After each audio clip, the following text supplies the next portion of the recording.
All right, good when you are. Oh yeah, Legion's not going to start the episode until we start talking about something else. Like you can't say I'm ready because then Legion's going to be like, I'll wait. Well, at least Com started with his vodka, so he's good to go. It looked like it as well the way I drank it. Yeah, especially because I basically triggered your gag reflex. Yeah. Oh, baby. There was a better way to phrase that. Nope. No, there wasn't. There were only worse ways. I'll just take that as it's okay for me to talk over you because your mic is muting you. Well, I guess he's done. Yeah. And then you come back in screaming and like your mic picks it up. Putting this notepad up with the things he wrote. You will pay attention, damn it. Yeah.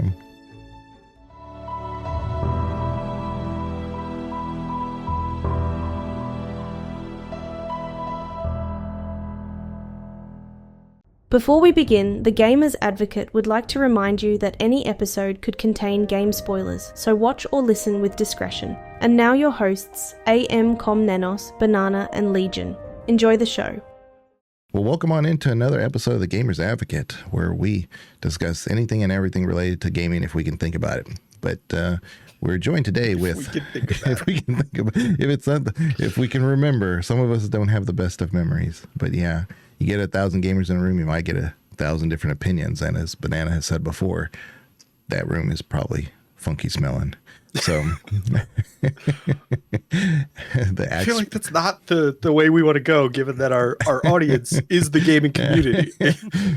Just welcome in, you smelly fucks. Let the axe flow.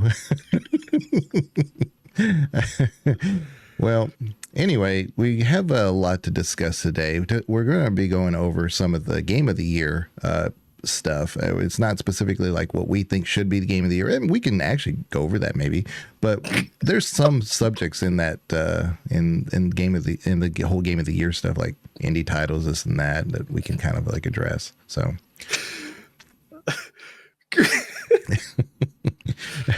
Gonna be going over some gaming related shit. You know what I'm talking about. Don't worry about it. Wood stuff.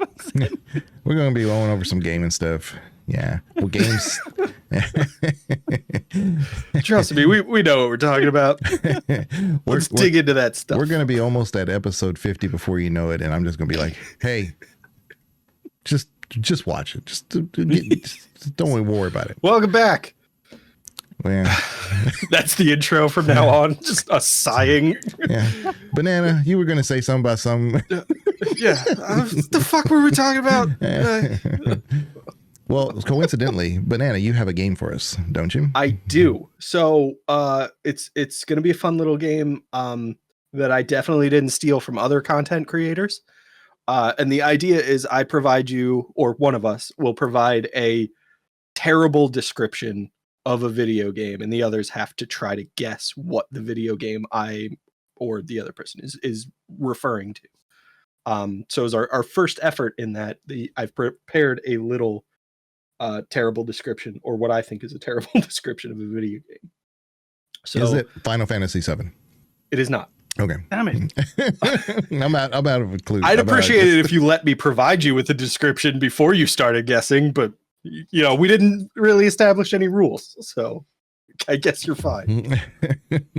So the description I have is a felon circumvents the law and injects themselves into a position of authority in the world while touting themselves as a savior who will fix all the world's problems with their words.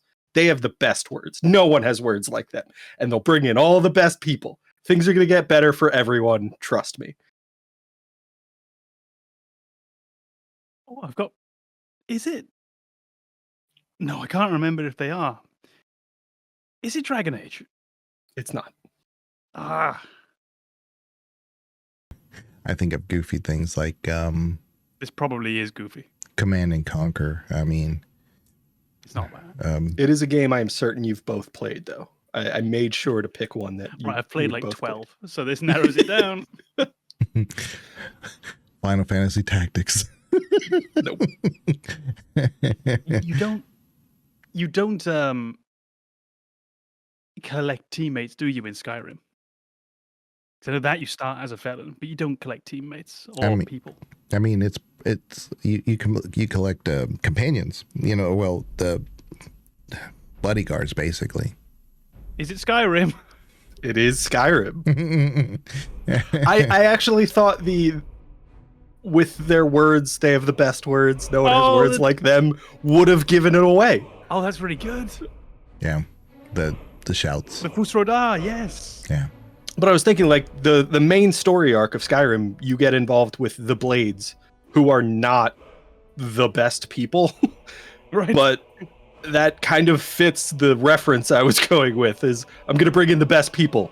They're also criminals. Oh, that was really good. Yeah. I'm going to be hard-pressed, like, if I have to do the game to find one. Yeah. Yeah, but you describe things terribly all the time. Yeah, that's my MO. Nothing new. Yeah. So we're going to be discussing some gamer stuff today. I don't know. You didn't tell me this was a podcast. Welcome back to this thing we fucking do where we talk at a microphone and you listen. I forget what it's called. We're joined with AMKomnenos and Banana. Yeah. I'm notorious at slaughtering things. Absolutely. Yeah. We were having so much fun before Legion showed up. You remember? Yeah, when Legion showed up with his idea to start a podcast.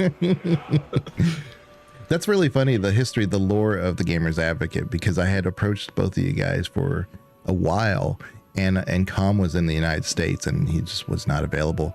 And then as soon as you got back to your local area, you're like, we're going to do this, because if we don't do this, it's not going to happen. I'm like, I've been waiting on you.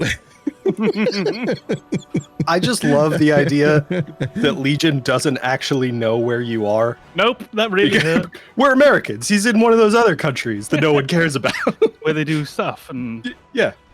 Eastern Hemisphere, I think. I don't know. Somewhere over there.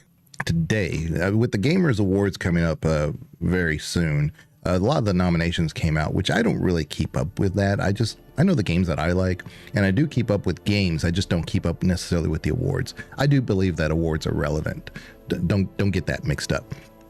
I just don't, because a lot of them are just voted on, and it becomes almost a popularity thing. Like sometimes you'll get Baldur's Gate 3, which is decidedly in that particular year. There were so many good games last year, so many. So it had so much competition, but it still kind of won out. And I think that it was destined to win out, because it reached it tapped such a big market of people, like a wide audience. But like this year, the only thing that's really bugged me this year, and I am on record for saying I don't play a lot of FromSoft games. I've played them. I don't care for them. I'm not a Souls player myself. I love like story-based Souls, like Jedi Fallen Order and things. I love those games. Love them. The DLC that's being nominated, I do know of that one. That kind of bugged me a little bit, because if it was a standalone product that changed the game fundamentally, and it kind of reached into the core game and changed your mechanics there, like it's just a complete game changer, I could kind of see the relevancy there. And if that's the definition, for me at least, then Phantom Liberty should have been nominated last year, because that changed Cyberpunk completely, radically, and for the better. Now it's, to me, I hate to say this, because I was thinking about like my favorite RPG titles of all time, like single titles. It might be Cyberpunk 2077. That might be my favorite RPG ever. Because it was The Witcher, the 3 for a long time. I know Com's not on the same page with me on that. As far as series go, it's always Baldur's Gate.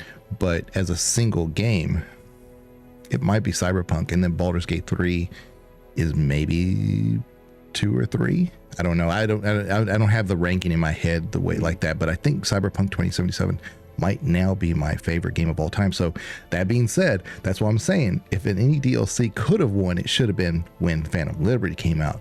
I'm not as familiar with the Elden Ring things. I was called Elder Scrolls, but the Elden Ring stuff and how relevant that DLC was. I know it's a good DLC. I'm not, I've seen gameplay of it. It looks amazing. But how game changing is it? I couldn't tell you that it's worth a award for Game of the Year. Yeah, I think I see your point. I don't necessarily fall in the camp of it shouldn't be in the Game of the Year awards or shouldn't be nominated for the Game of the Year. Ultimately, if the quality is high enough, I don't see an inherent reason why it shouldn't be, just purely based upon the label DLC, unless we do approach it from that perspective of what are you doing that's new? And do we attempt to validate these on them being standalone IPs, which is a very, very, not standalone IPs, sorry, but a real standalone product. Right. It's arbitrary as a cutoff because you could have game. At what point then do you say, and I'm not saying this is what you're saying, at what point then do you say, okay, we also don't allow remakes? At what point then do we not allow sequels if they don't iterate sufficiently on the game that came before Right. it? I don't think you need to take it to that conclusion, though. I think you could much more clearly say that DLC doesn't count. You need to have a separate standalone release. That's not where I am. I think you could have it in there. I think on quality, it almost certainly deserves to be up in the Game of the Year awards. So you ultimately come down to this fairly arbitrary distinction. If you say DLC shouldn't be in there, it shouldn't be. If you say we don't mind DLC being in there, I think it has every right to be considered up there in the Game of the Year awards. I would lean more towards that second camp if I don't inherently see a problem with having it there, purely based on its quality, its size, its scale. I think it did do a good job upon developing in small steps upon the base game, but I could very easily see how you can make an argument against that. Very easily. I think I don't have a very intense position in either direction, but I would say I personally think DLC deserves a separate category outside of Game of the Year. And one of the biggest reasons I don't like the idea of a DLC being in the Game of the Year category is that I've played a lot of different categories of games over the years, and I've seen those games where a new one is released every year, and from iteration to iteration, the game doesn't change a great deal. And I feel like the gaming community, I feel like the people doing reviews don't recognize enough that when you release a game that is extraordinarily similar to a previous game, your new game needs to get shit on for not doing something better. And in the context of the Game of the Year, to have DLC that builds off of, in this case, an award-winning base game, it feels like you're already giving the DLC credit for something that's already earned an award. So if you try to isolate Shadow of the Erdtree from everything that Elden Ring did incredibly well when it won Game of the Year, you end up with a product that's not a game. It's not complete. When you take out the things that the FromSoft already nailed, they already got right, Shadow of the Erdtree falls apart because ultimately one of the things they got right was combat.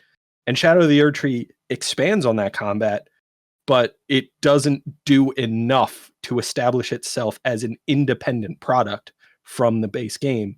So you're already leveraging the success of Elden Ring into the Game of the Year.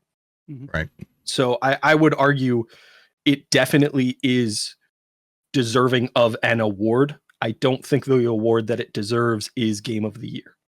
But that's a nice way to start really thinking about what you could nominate for the Game of the Year.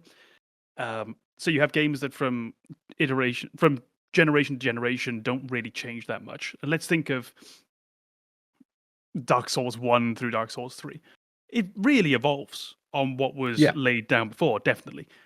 But ultimately, you have a very, very similar gameplay loop. And if you like Dark Souls 3, you'll almost certainly like Dark Souls and vice versa.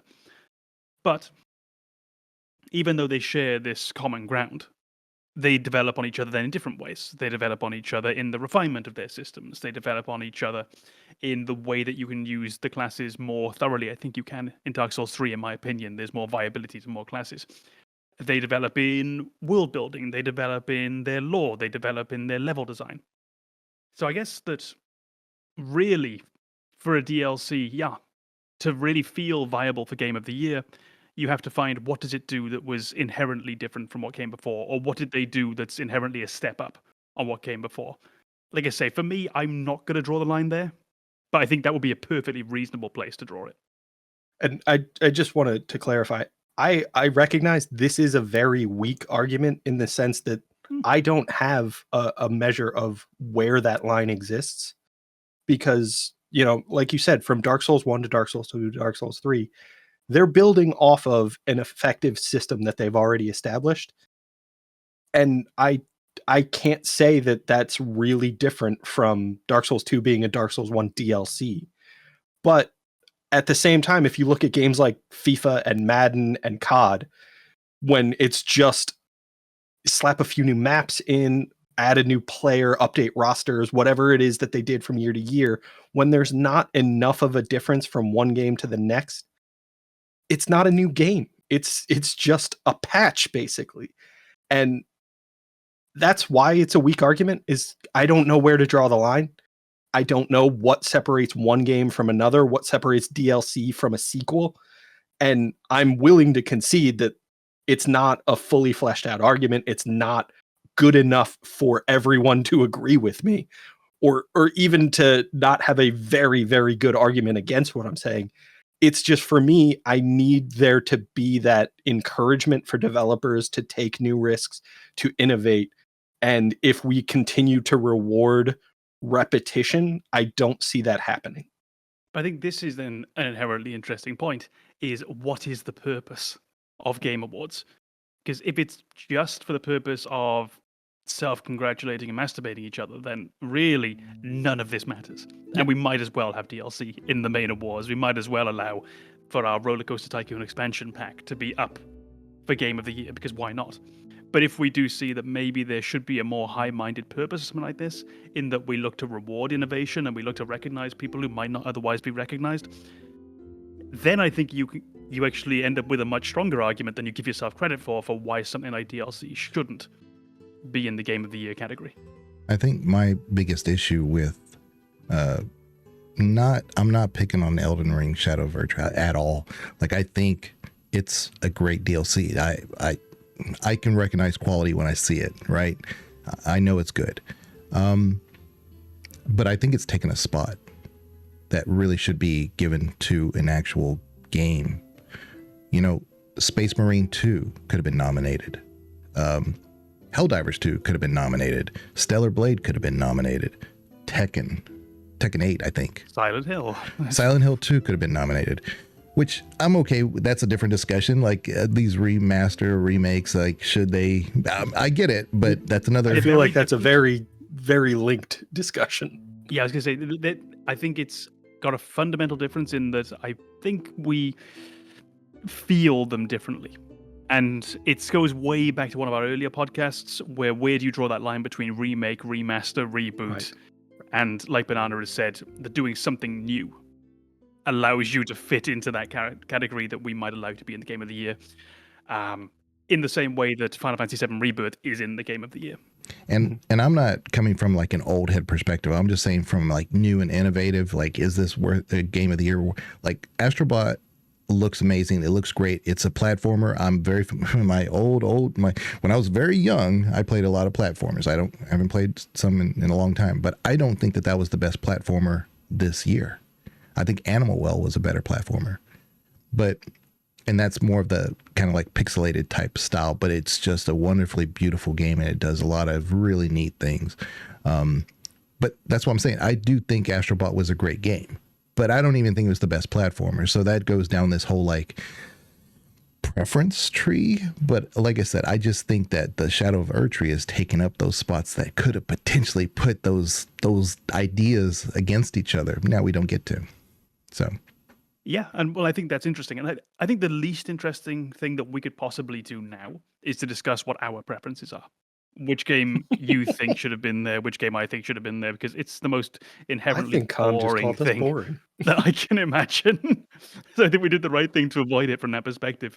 But I think talking about this, the more fundamental ideals and ideas behind what these are supposed to be and what purpose they're supposed to serve, is of much more value. And that's honestly why I'm glad to see Astrobot in there, and I'm glad to see, is it pronounced Balatro? Mm-hmm. Yeah. Or at least that's all I've always been pronouncing it. Perfect. It's pronounced Balatro by me, That's enough. 2 out of 3 in the podcast, baby. It's good to see a variety of games being represented there rather than everything feeling, as much as I love it, not everything has to feel like Rebirth. Not everything has to feel like Shadow of the Erd Tree, even though they take up such a big part of gaming and the gaming community. It's great to see games up there that you might not have expected to be there. And I'm saying that as someone who is never going to play Balatro, because I don't think it's for me. But I'm glad it's represented up there, and I hope that gives some impetus now for people making similar games or for people taking those risks, as especially these small studios, to realize that you can be recognized on this platform. Right.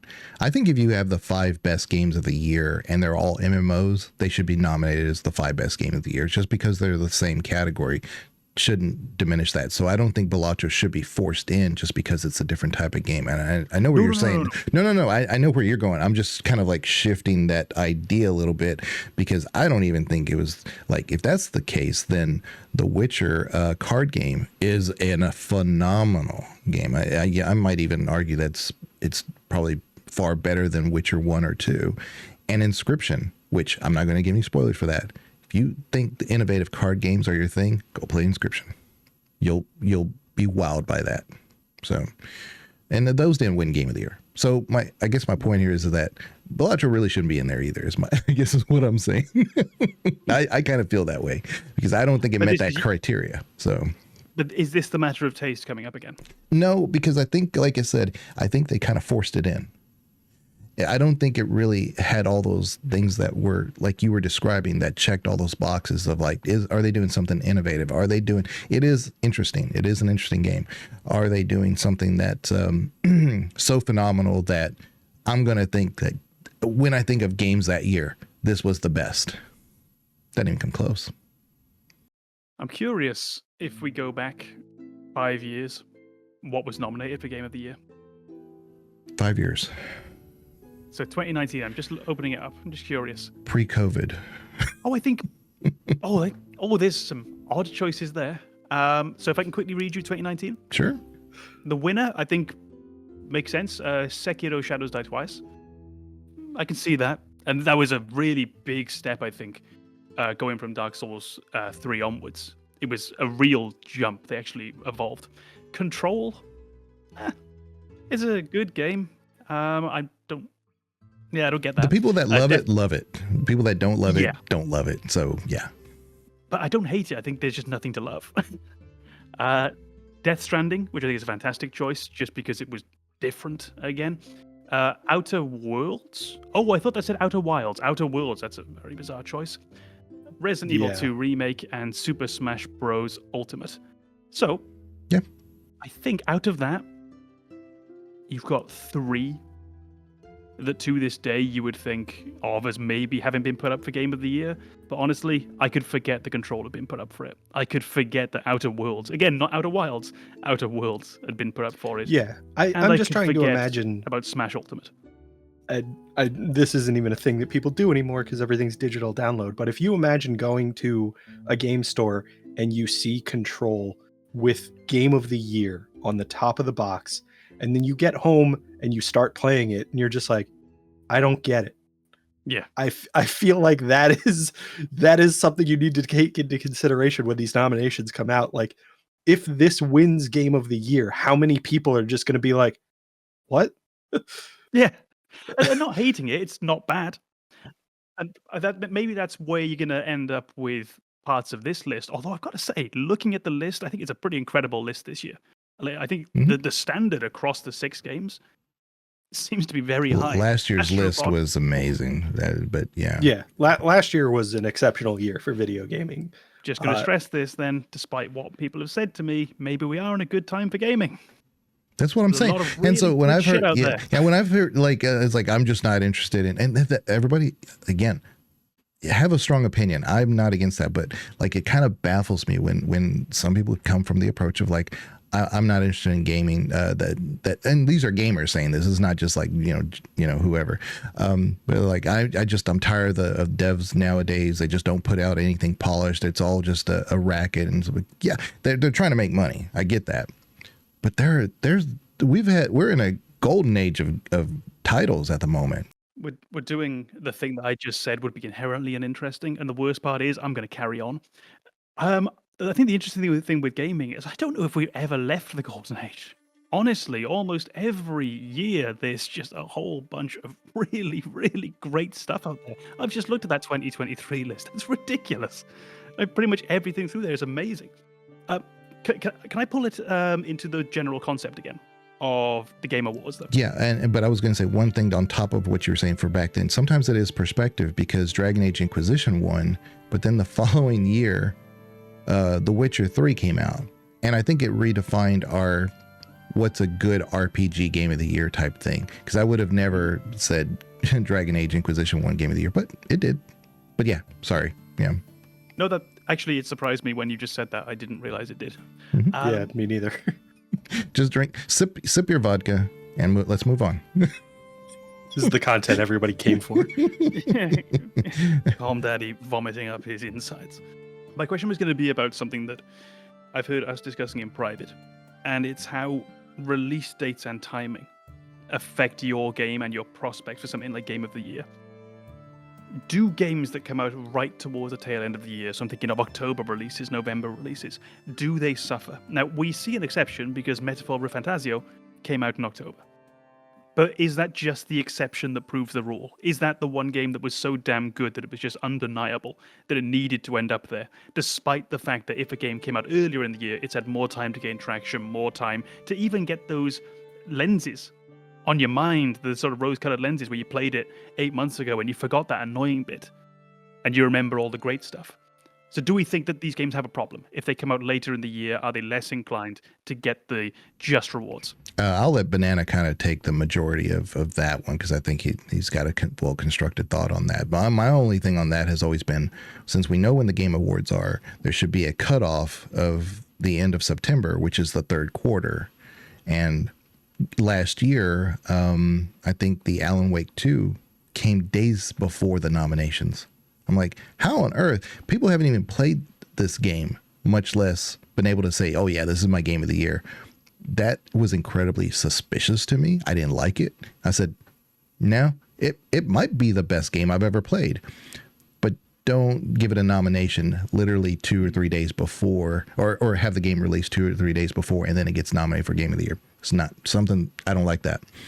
But yeah, I think based on, since the Game of the Award nominations come out, about now in October and stuff, September, the end of September is the cutoff. And if everybody knows that, then I don't want games to come out too early, of course, but at least we know what our cutoffs are, So we would say that October until September the following year, that's the window. Mm-hmm. That's your 12-month window where your game can come out. Yeah. Gotcha. Yeah, I think having a cutoff like that makes a lot of sense, because I think when you look at games like Alan Wake or this year Veilguard, a lot of what is going to happen with the voting in those games is going to be based on the hype and marketing that was done for that game around its release time, and people are going to let that color their opinion of the game rather than the game itself. So with Veilguard, it was built up. There were a lot of people who were really expecting this game. There's also that culture war surrounding it. So people were review bombing a game that hadn't even been released yet. So there's that controversy that kind of doesn't let you objectively evaluate the game itself. Now, that being said, I don't think Veilguard is, game of the year or anything like that. But I also think the fact that we've had a month to evaluate the game and try to put aside all of that controversy that came out with the game, all of the culture war nonsense that surrounded it. I don't know that a month is enough time. I don't know that I have it in me to be like, all right, which part of these reviews were critical of the game and which part of these reviews were critical of politics.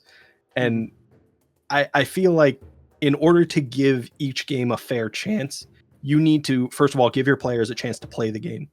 So if I'm playing a game that was released 2 days before voting closes, it's not going to get a fair chance. And if the early section of that game is incredible, it's going to get overhyped. And then I get to the end of the story and I'm like, that sucked. I already cast my vote for the game. You're going to have, misrepresentation of the actual opinion of those games.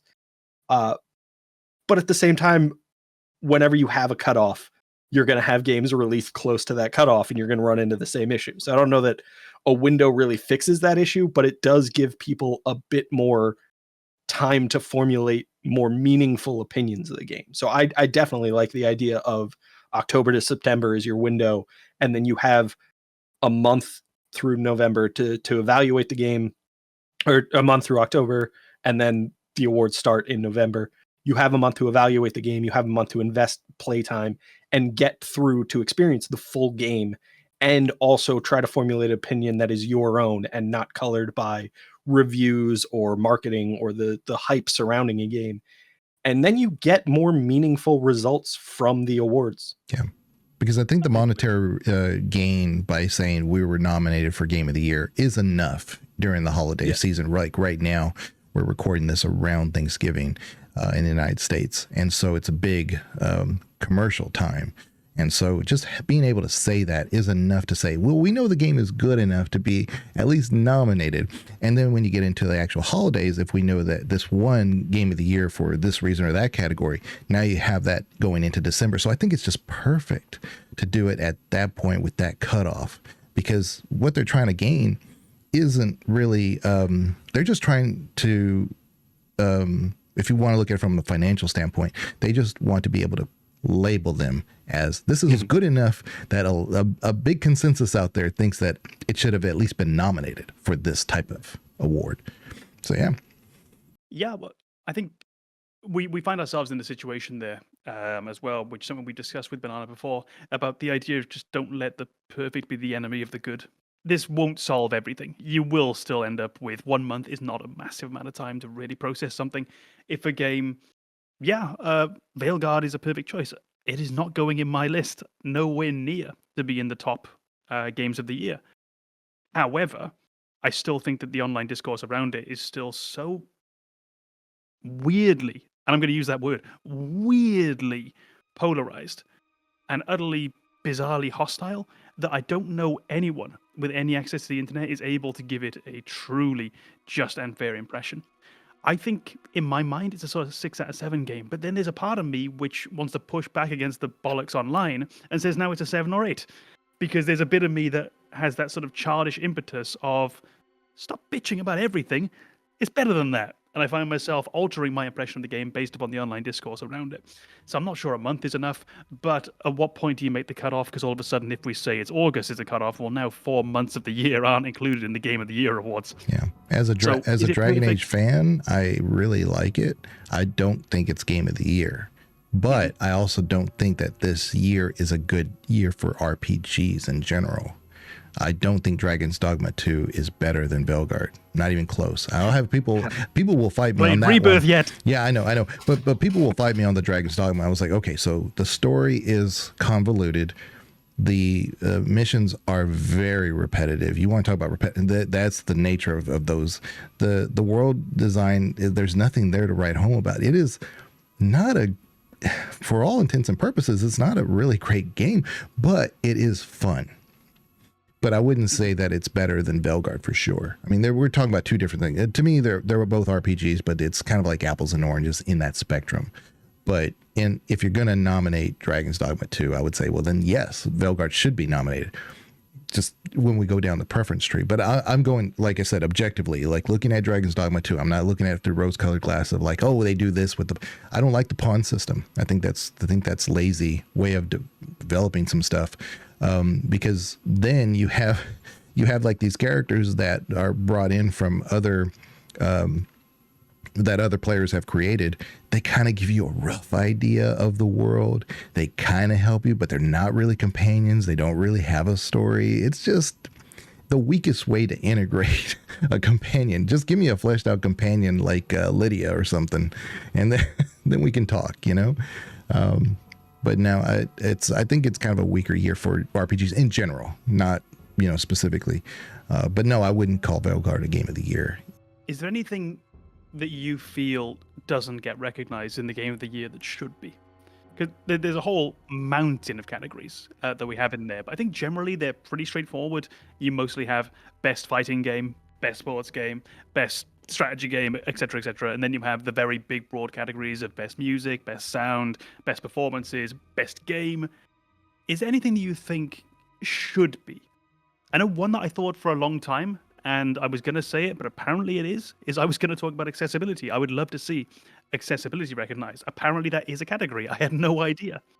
That's a I wonderful feel like thing. that's a category that's not well defined, though, because interesting. looking at the listings for this year, I don't know how accessibility is what's being praised. It might be representation, it might be other things, but I don't, and this could just be my ignorance. I don't see the accessibility options being what put them in the category. I maybe that's just me being oblivious, but like I feel like we very much need to define what accessibility means. And in my mind, accessibility is making the game playable for everyone, which is different than representation. Representation is absolutely important and possibly deserves its own category, but I don't think having representation of people who are not typically represented in a game makes the game more accessible. It might make it more enjoyable for people. It might make it easier for people to connect with a game, but it's not the same thing as accessibility. 100%. And maybe that's just me being, semantic argument. I think if it's a semantic argument, it's correct nonetheless, from my perspective. So I think there's nothing to beat down it with. For me, I would take accessibility to mean, as you say, allowing people to play the game who might not otherwise be able to play the game, expanding it to the biggest possible audience. So I'm going to be looking for ways that people with visual impairments, hearing impairments, maybe motor issues are able to play the game. Ways that we can allow people who might historically have been excluded from gaming to play. Not the characters in the game, not representation, which again could be a different thing entirely. It is our strategy, is that a category for Game of the Year? Yes, it is. I just found. Yes, I best think it's simulation strategy. Okay, simulation strategy. Because I was going to say that I love a lot of colony games, but they seem to be almost all strategy nominations almost every year. You very rarely find like the Caesar 3 thing or whatever. Anno 1800 is probably the exception to the rule on that one, but I don't remember my history of Game of the Year or of nominees and awards in that category. I just remember there was something loose, but what I remember about it is that it always kind of lends itself toward the strategy stuff like Rome Total War and things like that. You very rarely get the Farthest Frontier, which is not a full release, but you rarely get those games that are just pure colony sims that get really, because it's just. I think you'll find the Game Awards did not watch our episodes of the podcast because they have Best Sim Strategy as one category and Best Sports Racing as a separate category. Whoa. I draw the line there, sir. That's disgusting. I mean, sports are simulation games. Yeah. Almost always. Yeah. Yeah. They didn't listen. You can lead the horse to water. Yeah. You can't make it drink. They'll reap what they sow, There's one category that came to mind. Something. Their days do. There's one category that came to mind when you asked that question, and I don't know if I genuinely think it deserves to be a category, but it's something that I think the three of us genuinely appreciate, and it's something that BioWare does exceptionally well. It would be one of the biggest things that I could praise Veilguard for. It is storytelling in consistency with world building. Mm-hmm. So one of the things that we've all kind of praised BioWare for at some point is the world building that they do in their games and the development of the universe in which their stories happen. Sometimes the stories themselves aren't the most engaging aspect of the game. Sometimes it's the setting in which those stories happen. And when we look at Veilguard, the story itself is not tremendously imaginative. It's not breaking a ton of new ground, but it's doing a good story in a way that is consistent with the world building that BioWare has already done with Dragon Age. And that is an extremely difficult task to do, to maintain the consistency in your world building and continue to develop stories that are at least somewhat engaging in that world. And I think that's something that I love about BioWare. It's something that I genuinely appreciate. I don't know that it's important across the gaming audience, but it's one of the reasons I always go back to BioWare games. It's one of my favorite things about those games. I think it feels sort of 2 points. It feels as though that's an award that certain companies are almost tailor-made for. BioWare would be one, FromSoft would definitely be another, where it's not so much about, you say, the narrative, because I think narrative is rewarded, isn't it? That is a category in the Game Awards. But world building and lore, that could be really interesting. Oddly enough, the one that I wrote down for myself as a new category was going to be Best New IP, which is a very similar idea, because it's going to be how well can you sell me into this. And of course, with a new IP, it's also very, very hard to get people in the door. So yeah, I'd love to see some sort of recognition for setting, world building, and lore. Yeah. Well, how would y'all feel about? Well, let me preface this. I have zero issues with games like Rebirth being nominated for Game of the Year, but I do think that there should be a separate category now with all the rehashing we've been doing with a lot of different games. There should be a different category now that's specific to remasters, remakes, reboots, reimaginings. And I don't know what we would call that title, but there needs to be its own separate group. That could also win Game of the Year. I mean, I'm not excluding that, but there should be a separate one for that because there's so many of them now. So that would probably be, something like Best Reimagining. And then, because then you can have this whole broad approach to it. And it would likely subtly exclude things that we don't really want in there. Things like the Final Fantasy VIII remaster, which was literally just a remaster of the original release. Yeah, something like Best Reimagining, that would be a great category. I'd love to see that. And like you said, it would be a subcategory like Best Racing and Sim Game, like Best Multiplayer Game. Yeah, that's a really good idea. I think that is, in my mind, that's the best return to an existing IP.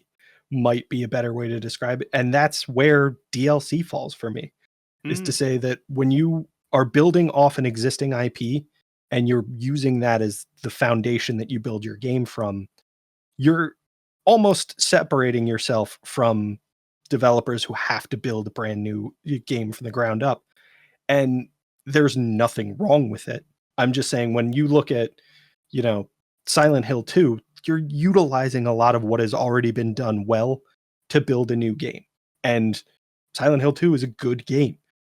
Rebirth is, for a lot of people, a good game. For some people, not appreciated at all. But it's also, Rebirth is a remake and not just a remaster. And they've done new things with Rebirth. And I think that's one of the things that, that's why I know my argument for Game of the Year being isolated from DLC and remasters and remakes is weak, is I cannot say where the line is. Final Fantasy VII Rebirth reimagines a lot of what happened in the original Final Fantasy game.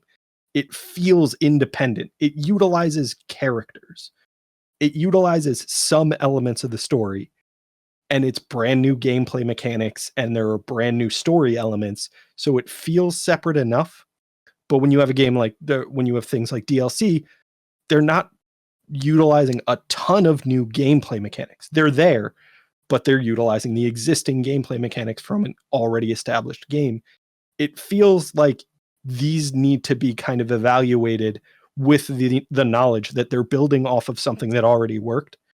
And that's how you get an accurate evaluation of those games, by recognizing that they are taking things that we already appreciated and they're building off of them. They're going in new directions. They're doing innovation. They're just not innovating everything across the board. Yeah. Which is, when you said that DLCs belong in that camp, 100%. I agree with that.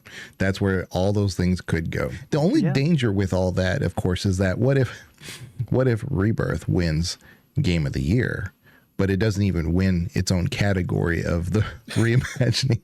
But you know what? It's not my award show. It's not my problem. It's y'all's problem. that would just end up being one of those things, isn't it, where you look back later and say, "Oh, wasn't that weird? Or wasn't that funny?" But you get football players, soccer, whatever, who will win World Player of the Year, but they don't win their National League's Player of the Year. Okay, that's incredibly rare, but it can very much statistically happen. It has happened, and you look back and you just go, "Oh, wasn't that funny?" And in a way, yeah, probably the best way I could say is, I don't care. I think we all go into these game awards with the perspective of there are games that are going to win awards that I'm not going to agree with. They're going to be good games. There are games that are going to get nominated that are good games. They're not going to win. Maybe they deserve to. There are also games that aren't going to get nominated and probably deserve to. So the results of the game awards are not truly important to me. I think it's just the discussion surrounding it that really matters. It's why do we think these games deserve nominations? Why do we think these games deserve awards? And what are we going to do with the information that we've provided, the feedback from the gaming community as we move forward with new game development? I mean, I was big into like Dave the Diver and Power Wash Simulator. Those weren't even nominated for those things. It was, I think, indie game of the year, and it didn't even win it for those years. And I'm like, those things happen. But in hindsight, it's like, man, those were incredible titles. I can't praise Dave enough because there's so much game there, so for the price that you get. But did I ever tell you how much I disliked Dave the Diver? Really? To me, it's a game that struggled with something I think Veilguard is struggling with for me now, in that it outstayed its welcome. I thought this was a great 5-hour game. Veilguard, not 5 hours, but this was a great 5-hour game. Why is it 20? It had that feeling. I wanted to ask, on the note of reinforcing habits and affecting the way that we look at games, rewarding what we like to see and rewarding what we don't, because I think that's what we agree. That's what the Game Awards should be for at its loftiest. It's about setting the tone for what fans are expecting, what we want, and for rewarding development, innovation, etc. How do we feel? And I can tell you I'm not thrilled by it. It's not a big problem, but we talk about DLC not being wanted necessarily in Game of the Year. How do we feel about early access games being up for awards? Because Mana Lords is up for best strategy. No, it's not finished. I think since we've already discussed what the time frame needs to be, the idea of this open window, your release date is what matters for that window. And I think we've recently talked about like the value of early access and getting the feedback, and it feels like almost cheating when it comes to the Game Awards to say that like we've gotten the feedback that the Game Awards would provide and now we're using it to win at the Game Awards. Yeah, okay, but the whole point is to put out a quality game. And if early access is the way you put out a quality game, then I'm okay with it. I don't think while a game is in early access, you need to be evaluating it because the developers are telling you it's not done. We're still working on it. Then can I follow up with a second question on the same topic? Because I agree, I don't want to see early access games in the Game Awards. I think it's reinforcing a habit which I'm okay with it existing in gaming, as we've talked about recently. I don't necessarily see early access as a problem, but I still don't see a reason why we should be encouraging it, if that makes sense. If we say a game can't be in the Game Awards because it's in early access, so Mana Lords, for example, is in this year and it's in early access, when the game is eventually released, so many people have played it already. They probably don't think of it as having just come out. They probably played it and now they've got a few years of being soured on it because of things they did like and didn't like. Are we hamstringing these games' possibility to come up for Game of the Year when they're eventually released by saying they cannot be in the running for Game of the Year whilst they're in early access? And if we are saying that, do we just say that's the price you pay for being in early access? Which actually I would be fine with. Yeah, I think I more agree with the second line of thought there.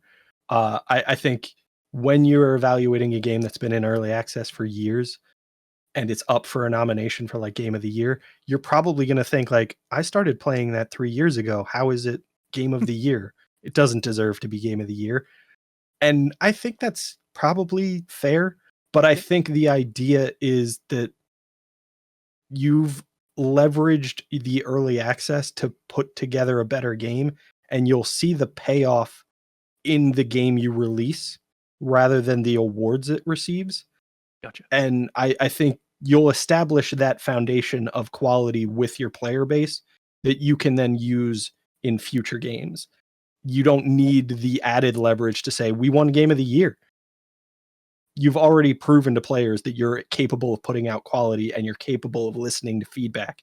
you don't need the additional feedback of, yeah, you did a great job listening to all the things we told you would make a great game.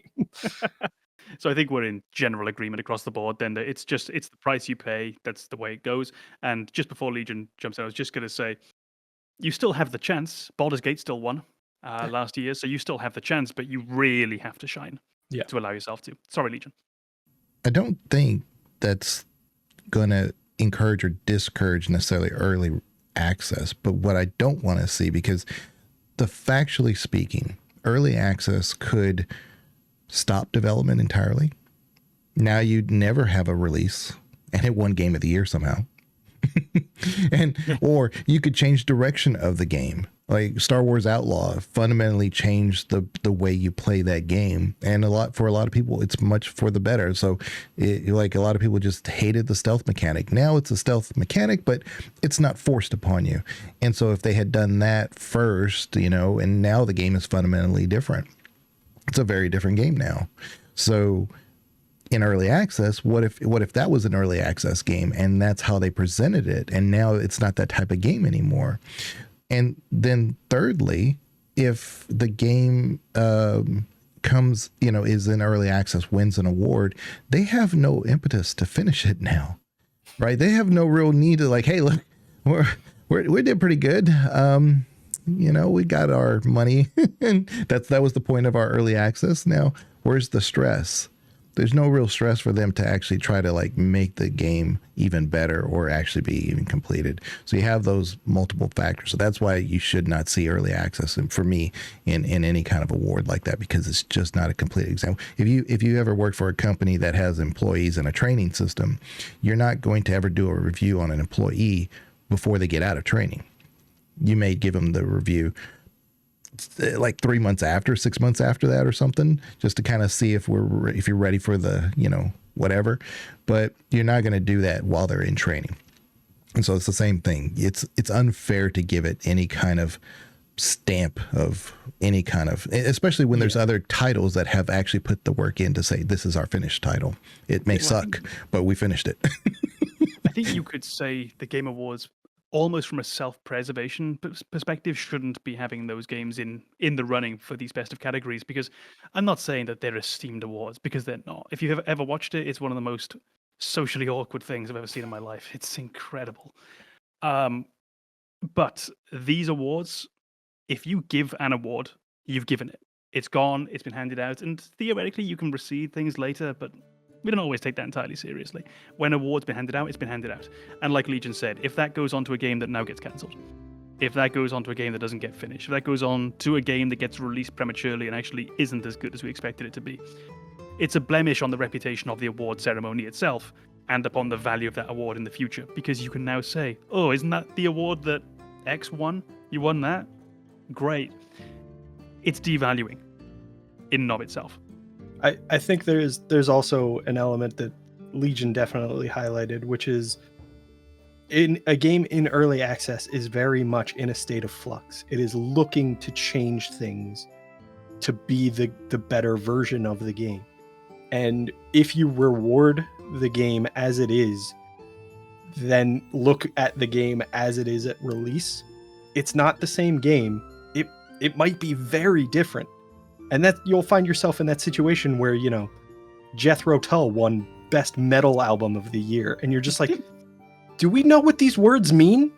Or did they change what was being put together after they won the award? And obviously that's not what happened with Jethro Tull. But if you have a game that gets the feedback like this doesn't work in this genre of gaming, and they switch to a completely different genre, and then they've won best platformer and it's not even a platformer anymore, people are gonna be like, what the fuck is happening? Yeah. That was the same year Metallica Black was nominated, right? The Black Album. I don't think so. I think it was the first year Best Metal Album was a category. And so the people had no idea what that even meant. And they were like, I liked Jethro Tull. Jethro Tull doesn't exist for me after Aqualung. Yeah, same. We remember the release date. The professional musician over here is has the road. Oh, I love how on my camera you're pointing at Banana. Yeah, that's how it was for me too. And I was just like, I know when he releases the episode, that's not what's gonna happen. Just let it go. Professional editor here. Yeah. Can I? Legion's just like pointing in every direction. It's one of these, and I'll edit the wrong ones out. Just we can switch the cameras briefly if you need to. I can pull us for topic because I think we're coming close to the end in terms of timing for the episode. Superimpose y'all's faces. You can use that. Please don't. Please do. So, if I can bring us to just really sort of a final topic for myself that I think I want your opinions on. Do the Game Awards actually matter? I actually think that they do, because from a financial standpoint, it definitely helps the devs who are trying to make their money back. And so if it helps that issue passively, then I'm not trying to make money for the devs. That's not what I'm saying. But it at least gives that little bit of extra ability for them to continue to do the things that we love. I agree. I think it definitely matters. It might not matter as much as some of the gaming audience thinks it does. Right. I don't know that I've ever looked at a game and considered buying it because it won Game of the Year. But maybe there are some people who did. And I think when you see award-winning games that you haven't experienced, you might be more open to giving them a shot. And maybe that's a good thing. Maybe it's not. Maybe it's your way of finding out that you don't trust the Game of the Year awards or whatever the conclusion is. I also think there's an element of feedback to development studios, to publishers, to say that like, these are the ones that we appreciated. And obviously that feedback exists with purchases, with game reviews. But I feel like the Game of the Year or the Game Awards every year kind of condense all that into a brief moment to say, this is not only what we appreciate, but this is what we appreciated most. So these are the things that you need to prioritize moving forward. And I think that's valuable information for developers and publishers to have. But again, I also think that sometimes you'll see that developers recognize the popular opinion is not something of concern to them. They might have an artistic vision that doesn't suit the masses, and maybe the masses just didn't know what was available. Maybe they were wrong. Maybe they actually did want something they just didn't know they wanted. So there's definitely a limit on how important they are, but I think there's value there. Yeah, I think we probably come down to a fairly similar position, myself and Banana at the end there. I think the importance, there probably isn't a huge amount, but there definitely is some kind of value to what takes place in terms of rewarding the industry for, and this is at its best. This is the game industry at what the Game Awards at it could be, what it should be, and at what it sometimes is. A reinforcer of good behavior, a rewarder of good behavior, an encouragement for innovation, rewarding people who work pretty hard. And it's not that well paid as an industry. A lot of people do end up in this industry because they love video games. And of course, no one is easier to exploit than the person who loves the job that they're doing because they're just happy to be doing this. I don't mean across the board, but it's a relatively easy thing to do. So for them to have their night, and yes, they're not going to be the ones in the tuxedo on the stage, but they get to have that award and say, I took part in this. I took part in this Game of the Year winning game. Brilliant. In terms of it being useful for uneducated buyers, I think, and I mean that for someone like my mum, if my mum wants to buy me a video game or something, then she's not going to have a clue what I'm going to want. Also, I'm old. She ain't going to ask me anymore what I want. So she might just see like, oh, okay, that's got a couple of awards and it's colorful. Maybe he wants that. So almost certainly they have a purpose there. Their timing just for the holiday season, absolutely. You can see that the difference they're hoping that's going to have for certain games. And regarding the Game Awards itself, specifically this as a ceremony, I think it's very worthwhile remembering that, honestly, the main thing about the Game Awards isn't really the Game Awards, it's the announcements for games coming out soon. It's those first looks, those first trailers, which definitely isn't our topic today. but I think it's worth remembering just how much of the Game Awards is about putting gaming out there and about advertising gaming as a whole, rather than just the games that are up for the awards that night. Yeah, because that's a good point, because, I mean, with all the hype and everybody's watching it, and, you know, the people that are interested are watching it, I say everybody. But can you imagine, like, in the middle of all that, just Bethesda says, here's, like, 3 minutes of gameplay of Elder Scrolls 6. Oh. Suddenly all those hate things about Starfield, it's like, oh yeah, Star who? Yeah, it's fine. Ooh, this is neat. So if they can put together 3 minutes of gameplay without a bug, I'll be impressed.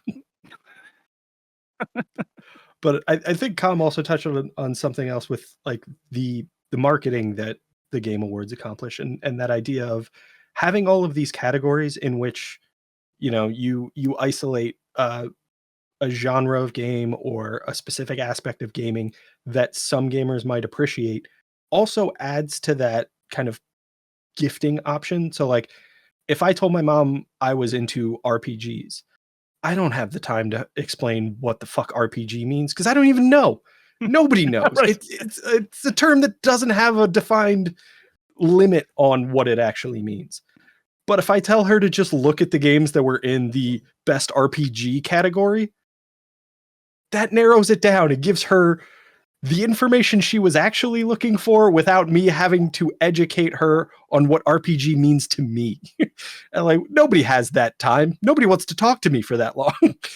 Actually, on that note, if I look very briefly at the best RPG category, if I said this to a loved one and they got me any of those, yeah, I'd be happy. I'm not Legion. I wouldn't, throw fire at them because they bought me Dragon's Dogma 2. yeah, I'd be grateful for the gift.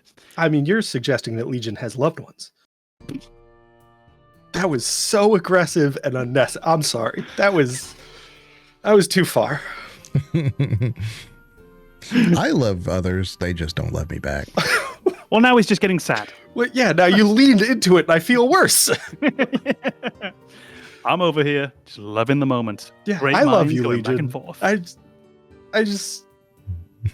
I also enjoy when you're unhappy. So it's a balancing act. Yeah, and like where I am, I love Legion, but also I'm from the UK. I can't express my emotions. So shut up. Yeah, we're all men, so fuck you. Look at us. Yeah, I'm sure you appreciate the fact that you're far away. So I love where you live. yeah. I adore not Legion the area itself, just that that's where you live. Over there. You know what I really love as well? The fact that I know where Legion lives and Legion doesn't know where I live.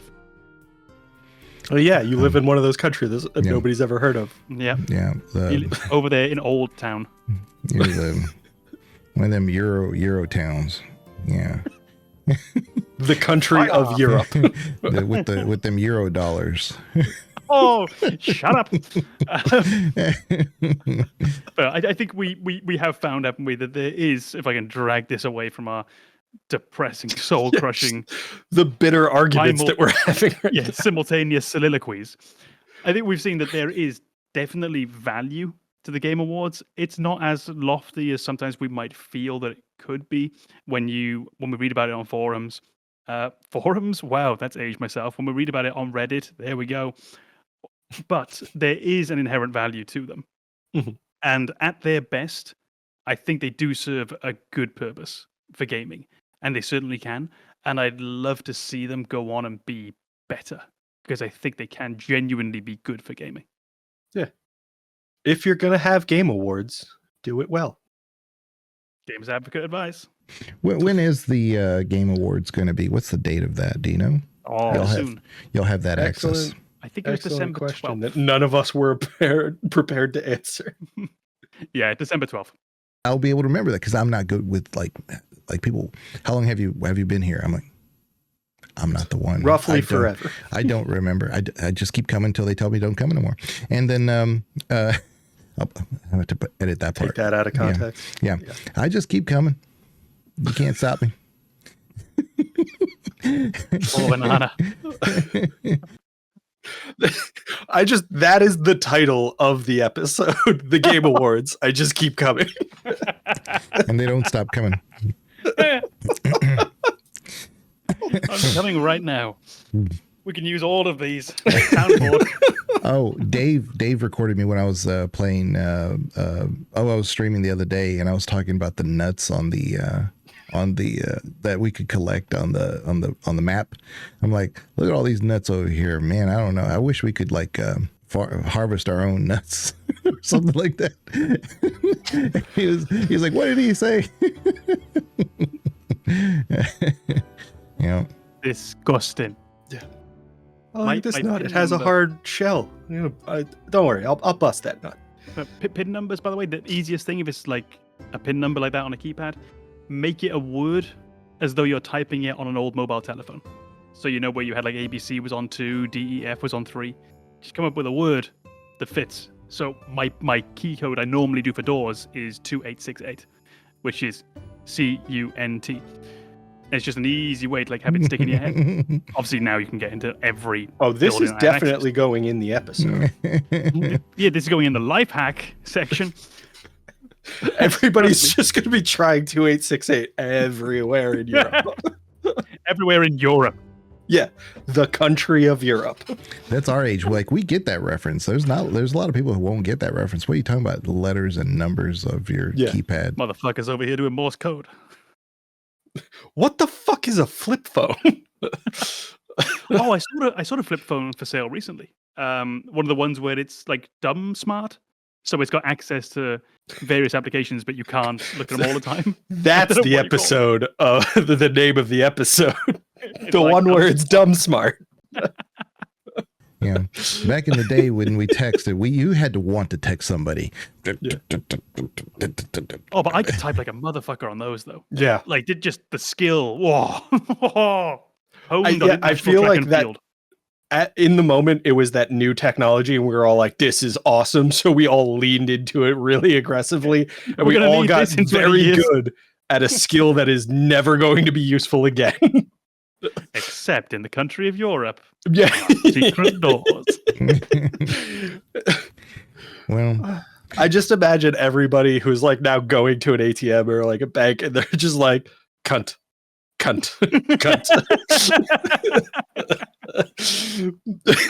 Oh my god, that's the t-shirt for the podcast. Cunt. With just an ATM in the background and nobody explaining anything. Yeah, the merchandise store is going to be just like flowing. It's just going to be filled with items nobody wants to buy. I'm blurry. That's what we call surplus. Yeah. Well, there's the t-shirt. Calm out of focus. Yeah. Out of focus and out of context. I'm back. Well, I think we've covered this pretty well. I think, we crushed it. I forgot we were recording. Man, I don't think there's going to be a better analysis before the Game Awards that comes out on any not done channel by us. whatsoever. It's funny because like throughout this episode, I was like, I think we're actually raising some pretty good points. And then we finished with what just happened. It's just like, why do I ever think good things about us? All of my thoughts about us are heavily caveated. Yeah. Yeah, the Gamer's Advocate. We can't actually advocate for ourselves, but no, the law has been very, very clear. Well, I appreciate everybody being here. If you like the video, give it a like. If you can find us on Spotify, if you're still here, Amazon Music, and iTunes. Yeah, iTunes, that's the other one. And please comment if there's some Game Awards out there if you thought there were some games that were also equally missed their opportunity by just not even receiving a nomination, or if you thought something should have not been nominated at all, Shadow of the Erdtree, then tell us about that. But until the next episode, bye bye.